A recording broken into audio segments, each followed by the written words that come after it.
Hello, this is the RPG Pundit, the final boss in Internet Shitlords.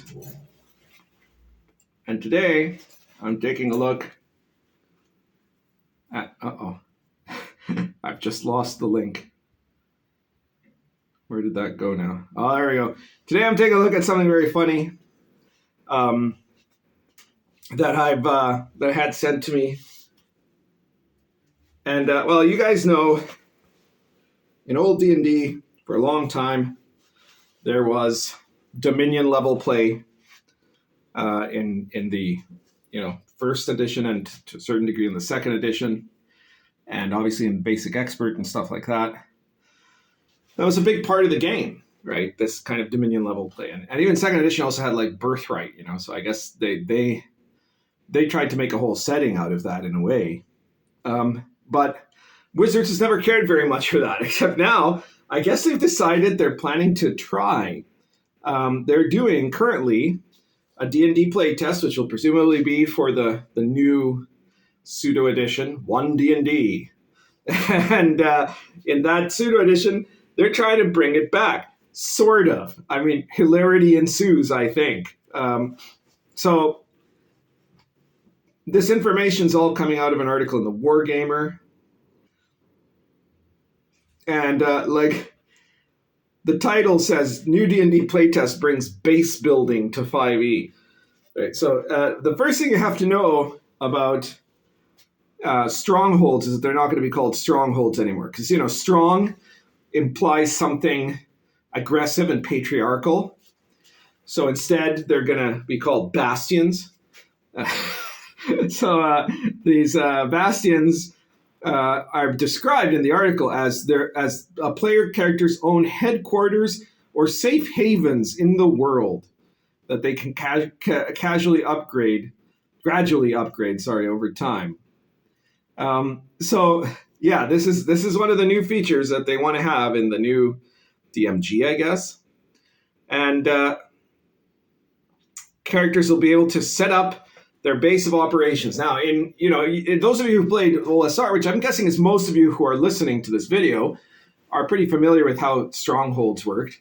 The most basic, bare bones summary of it is that fighters and sometimes some other classes, clerics, at certain levels, which for fighters I believe was level 9 in most versions, and clerics were sometimes that, but in other cases they were higher, like level 12 or something.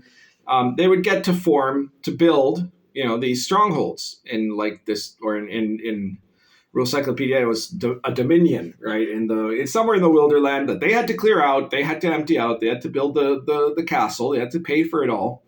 And if they did that, they would end up getting followers, people that would come and join them. And this was basically the thing about old school D&D, especially in the early days, is that like 9th level, that was like retirement for a character. If you were playing the rules honestly, it took a long time to get that high. And so you weren't going to have a lot of characters that were going to be going around doing adventuring beyond that level. And what was typical was that at that level, that character would be, basically semi-retired. He'd be in control of this territory. There could be adventures that could be happening with him. But there would also be, you'd be playing his descendants or new characters or whatever, right? And carrying on in that way. So that was how it worked. It was a high level. It was high level play. It was a different part. Like low level play was you were crawling around in the dungeon, right? Mid level play, you're going out into the wilderness and stuff like that. And in high level play, you were building your own stronghold and engaging in, possibly mass warfare and the politics of state and stopping invasions and the occasional epic adventure, right? So that's not quite how it's going to be in 5.xe and in OneDnD. They're not calling it OneDnD here anymore. Apparently, I think they gave up on that. They realized how fascist and totalitarian it sounds like. But to me, in my heart of hearts, it'll always be OneDnD. So here we are. Games with the DMs allows Bastions. Bastions is such a terrible name. It's so millennial. Players will each have the option to set up their own base of operations from level 5. So you only have to be level 5 to get it. And remember, this is 5e. it's a game where very frequently in a lot of campaigns, you go up one level per session. And of course, in a way, this seems ridiculous, right? So it means that like in 5 sessions, you could have a bastion, a stronghold or whatever, right?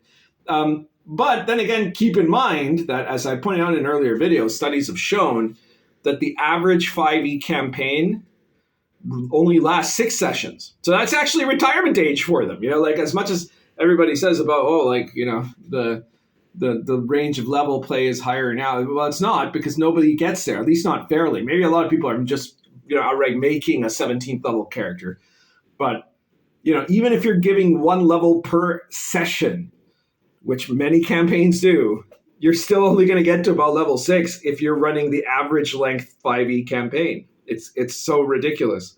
So I guess they have to do it that early, So, they're going to fit out special facilities that grant special abilities. So a spellcasting class might have an arcane study in their bastion, which will let them cast the 5e spell Identify. A fighter, however, can have a smithy for crafting armor and weapons.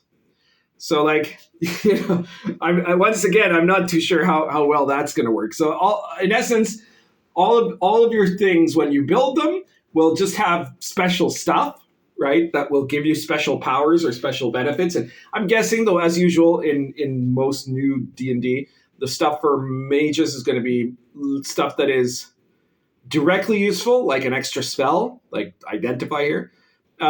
Whereas the stuff for non-mages is going to be just kind of fluffy useful, right? Like, you can construct weapons here, but it's not like the weapons are going to be any better, right? So you just have the thing that you can construct them in. Anyways, as well as providing special functions, bastions are also linked to time. And as such, they'll provide a framework for your campaign, okay? So they're talking about domain level play here, right? But this is how it goes. Every 7 days, home bases will have bastion turns in which players can assign new orders to their facilities. You'll also roll on a random table of events for each bastion turn, which could be something positive or something negative. Every week, right? Like every week they're going to roll on this table. The examples they give are things like a magical discovery or an attack on your base or a hireling being arrested. So, that's quite different from, for example, the Rule Cyclopedia domain play. There were random events tables. They were meant to be like very epic scale. Whereas here, like home base, that's even worse than Bastion, because it sounds like it's just like, the hangout where the cool teens are, and this is really problematic. And there's no part of this that suggests that any of this has to like require work on the part of the PCs, right? Like that they don't have to actually do anything. Like the Bastion will just magically appear and they'll start getting stuff. And apparently it's just meant to give them more stuff, right? Because if there's one thing that 5e players need, it's more participation awards, So every week that you don't have your facilities do something specific for you, like make extra spells or let you construct weapons you probably don't need anymore, they can be used in other ways by accumulating Bastion points. You can spend Bastion points to get magic items or bring your characters back from the dead. How the hell is that supposed? Like, where is the emulation in any of this, right? It's just a magic wish granting thing, passing for a D&D stronghold and domain system. Having part of a fantasy setting that's your own has always been an attractive prospect in Dungeons & Dragons and other RPGs. It's something fans have always homebrewed for themselves or resolved through DM fiat. Well, yes, a lot of times some people did, but other editions of D&D did this, and they did it a lot better than it sounds like you're doing, OneDnD. Early versions of the game did feature domain play, but it was generally considered an end goal, a feature that only the highest level characters could unlock, almost as a reward for making it so far. Yeah, that's the point. That's what it's supposed to be. I don't understand how you're saying this as if it's like an injustice, right? Like I think we're looking at critical theory in action here, right? Why can't a second level character have, their own fortress and be a duke also, like or something like that? Wizards of the Coast implementation of Bastions and Vision Thumbs is something that will stick with you throughout the campaign with new facilities added at level 5, 9, 13, and 17. Of course, because it's just a Santa Claus, you know. Wizards wants players to play test the new feature. You can provide feedback. You don't need adventure prepared. Just focus on creating bastions and resolving bastion turns. Terrible, terrible, terrible name. So this is basically the article. And, it sounds to me like Wizards of the Coast is trying to do a recreation, like a reinvention, like, I don't know, like if there's like some great TV show from the 70s or something, that we do the updated version from the 90s. This is whatever, Matlock, except now Matlock is an obese black lesbian, or something like that. This is the sort of thing that they're trying to do with domains, right? And they're trying to make it seem, and I'm guessing they're probably to people who read it, they're going to think there are going to be a whole bunch of little millennials, actually aging millennials at this point, but mentally little millennials that are going to look at Bastions and go, oh my God, Bastions, that's so cool. And nobody's ever done something like this before. I have no idea that this is D&D doing a really awful take on a system that was part of D&D from the beginning. Now, I'm guessing it's going to be awful. I mean, if you really want to find out, you can always check out their playtest and see it for yourself, and tell me what you think, and tell me if there is some kind of like effort that the players have to do, or if it's just Christmas present, right? Like suddenly you've got a Bastion and it starts automatically generating free stuff for you, regardless of what you do, because that's certainly what the article makes it sound like, and that's the opposite of what a stronghold is meant to be. Yes, it can generate you stuff, but only after massive investments and enormous efforts and risks, right? You have to go to terrain. You have to clear out everything in the terrain. You have to take and build a castle there, right? I mean, that's in the standard D&D version. There could be other versions. So basically, in my games, I have domain level play in Dark Albion, and then it's also repeated in a more generic form in the Old School Companion, which have rules for handling a dominion, right?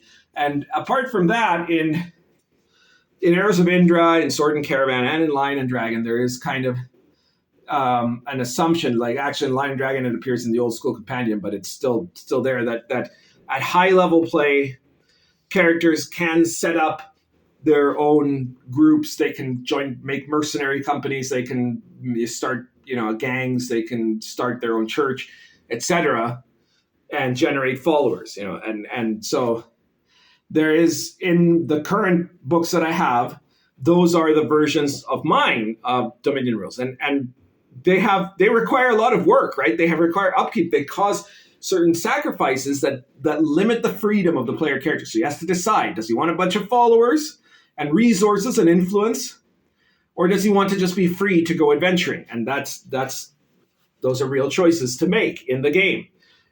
I get the feeling that here it doesn't matter. None of that is going to matter for OneDnD version.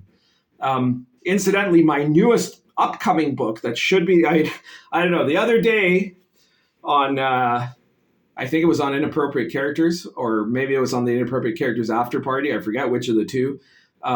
Mad Scribe, my publisher, my current publisher, had made the promise that it would be out before the end of the year. Now, publishers have problems, right? So it might not be, but that was his promise, that Baptism of Fire, which is going to be essentially Lion and Dragon Expanded Edition, and the setting is going to be early medieval instead of late medieval. It's going to be set in Poland in the first Polish dynasty, the Piasts, who were the ones who were Christianizing the country, that were, previously these separate tribes of pagan Slavs. And the Piasts used Christianity and a lot of force to unite these tribes into one people, the Polish people, and one faith, which was the Christian faith. So this is going to be the setting during that period of time and the conflicts that arose in them. And of course, it's going to have a lot of influence from The Witcher and stuff like that. Even though I have never watched, read, or played The Witcher. So it's not that I'm doing it on purpose. It's that everybody who's looked at it so far has told me this is like in The Witcher. There's stuff in here that's like from The Witcher. And I'm like, okay, well, that's probably because the guy who wrote The Witcher was using this for his source material. He's using the same period of history as his source material, right? And it's like, oh yeah, okay. And the monsters are from the same folklore. But anyways, that's irrelevant. In my Baptism of Fire book, this is what I'm trying to get to. In my Baptism of Fire book, I'm going to have another form of domain rules. They're going to be completely different from the ones that, like the ones in Dark Albion and the Old School Companion are the same rules, basically. Only that Old School Companion uses more generic elements of like locations, right, of like types of terrain instead of specific locations in Albion, right? But the Baptism of Fire domain rules are going to be very, very different, and they're going to have mechanics that require the player character to constantly be balancing different requirements that are essential for the functioning of his stronghold. And one of those is going to be like the general happiness of the of the peasants. Another one is going to be managing pagan unrest. And a third one is going to be the loyalty of his retainers, right? Of his actual, his bannermen and his headmen. That he needs that loyalty because that's how you get stuff done, right? Otherwise, stuff doesn't get done. So it's going to be about balancing those out, plus finding ways to make the Dominion profitable. And there's going to be a new battle system and everything. All that's going to be in there. It's going to be part of the expanded rules. It's going to be a different version than what I did in Dark Albion, which I thought worked better for late medieval. But this sort of thing where like the loyalty of your men is the most important thing is very, very early medieval. And that's how you would reflect it. But trust me, there is nothing in Baptist Fire or in Dark Albion or the Old School Companion where you just sit around and then you get stuff as you level up and it just magically appears, and you can just, and that's what your home base is for. And maybe it'll have some weird events and they'll be, oh my God, so random. Every single week, it's like every week there's a new episode where you learn an important lesson, or something like that. But there are annual events, of course, because you want to have an annual event or something like that. You want a winter period, basically, to borrow a term from Pendragon. But it sounds like, I don't know, this is the problem, is they have nobody left there. Nobody who actually knows how to design a thing, and that's the problem. You can't get blood out of a stone, there's nothing that's going to work there to make it happen. So I guess that's everything for today. If you like this video, please hit the like button, subscribe if you haven't subscribed, and share this video. Please share the video anywhere you think people will find it interesting or where you think it'll piss people off. And if you want to support me and keep me in doing my videos and doing the stuff I do, I mean, you can always, I've got a Patreon, you can do super thanks, but I would recommend, I'm very grateful to anyone who subscribes to my Patreon or who sends me a super thanks. But what I would recommend is check out my products, right? My books are really good. Don't get products that are being made by big corporations who hate you, right? Check out the OSR. Within the OSR, of course, check out my stuff. If you haven't seen Lion and Dragon yet, or Dark Albion, or Old School Companion, all of those are very well worth taking a look at, as is The Invisible College, Arrows of Indra, Star Adventurer, World of the Last Sun, the Gonzo Fantasy Companion, and all of my other books, tons of which the description are going to be or the links rather are going to be in the description of this video. You just click on the little more signal there and it'll expand the description and you can see links to all of my stuff. And I guarantee you that with my stuff, you're going to get stuff that's really OSR. It's really proper, old school and authentic, but that isn't repetitive. It's not a clone. It's not a repetition of stuff you've seen in other places. That my stuff focuses, whether it's the historically authentic stuff or the Gonzo fantasy stuff, they both focus on playability, and they're both about generating new perspectives of OSR play, not taking necessarily some kind of avant-garde style radicalism, but the idea of how do we apply D&D in different ways than what we've seen until now. And I mean, Lion and Dragon is probably the most interesting example of that, because everybody said, well, you could do you could do Dungeons and Dragons as space, you can do Dungeons and Dragons as superheroes, right?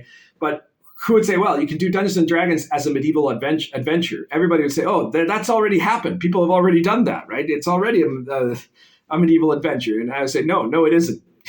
Until you've played Lion and Dragon, you haven't played medieval fantasy. You've played Renaissance fair generic 20th century fantasy. It's not actual medieval fantasy. So to play actual medieval fantasy, you need to check out Lion and Dragon. Anyway, so that's all that I have to say for today. Thank you so much for listening. Probably won't have a full video until Monday now, maybe Tuesday, but because I've got a busy weekend. But I will definitely be posting some community posts, which is another good reason to hit the notification bell. Currently smoking. This is a Stanwell oversized horn plus Argento roots.